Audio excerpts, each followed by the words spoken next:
YouTube channel. Guys, pasensya na po dahil ngayon lang po ako nakapag-vlog, ngayon lang po ako nakapag-video dahil ako po ay na-busy. At namahinga rin po ang aking page na Duendina, Dwarf and Pats dahil po meron po mga nangyari na sa mga last year tayo po nangyari. Yan, so nahimik po muna ang aking page, nagpahinga po muna kami.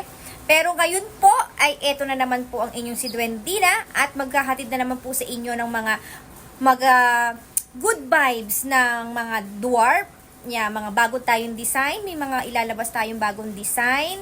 At saka po ang ating po munang si Mikoy ay ating po munang ipapahinga dahil masyado na po kasi siyang naasak dahil ang dami po talagang tumulad po sa kanya. Binabago lang po nila yung base pero which is yun pa rin po ang mukha at yung pong katawan is Mikoy pa rin po.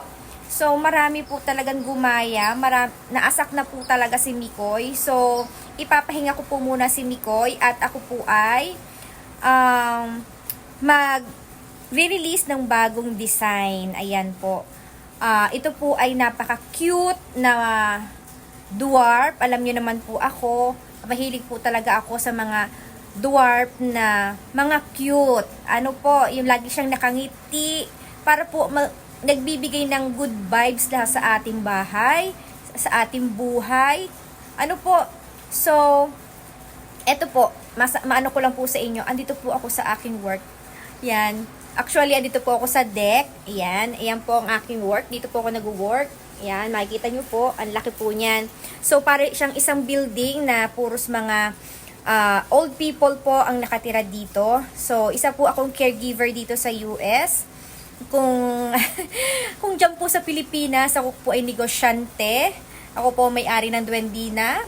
So, dito po sa US, ito po, caregiver po ako dito. Pero, maalwa naman po yung aking inaalagaan kasi mga malalakas pa po sila kahit po mga old na po, mga 98, 95, pero ang lalakas pa po nila.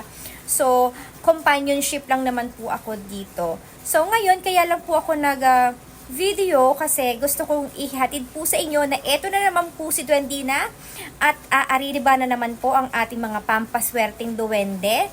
Maglalabas po tayo ng mga dwarf na mga pampaswerte na naman at may mga ituturo na naman po ako sa inyo na talaga pong maghahatid po sa atin ng swerte. Ano po?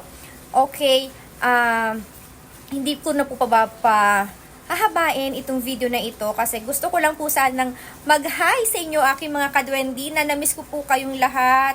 So, abangan nyo po soon. Makakauwi po ako. Magla-live po tayo diyan sa aking page. Yan, magla-live selling po tayo. Magpapalaro na naman tayo dyan. Mag-raffle po tayo. Mamumudmud po uli si Duendina ng mga dwarf. Ano po? So, yan po. Hanggang dito na lang po muna mga kaduendina. At ako po ay baka magising ang aking alaga. Kaya ako po ay dumadali lang po nagbi-video. Ay, ipakikita ko po muna ang aking sweatshirt. Makikita nyo po yung sweatshirt ko. Yan. O, pina-customize ko po yan dito. Duendina. Yan.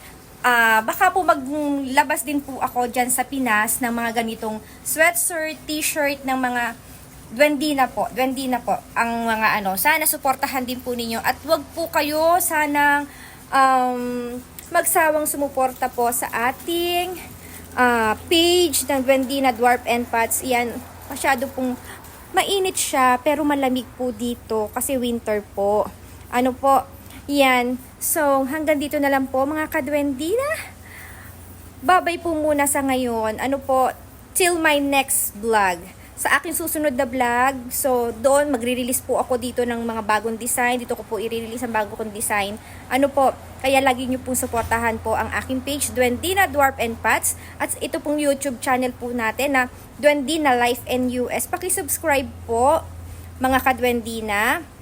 Pa-like na rin po at pa-comment. Pa-share na rin po. Ano po, thank you! Bye!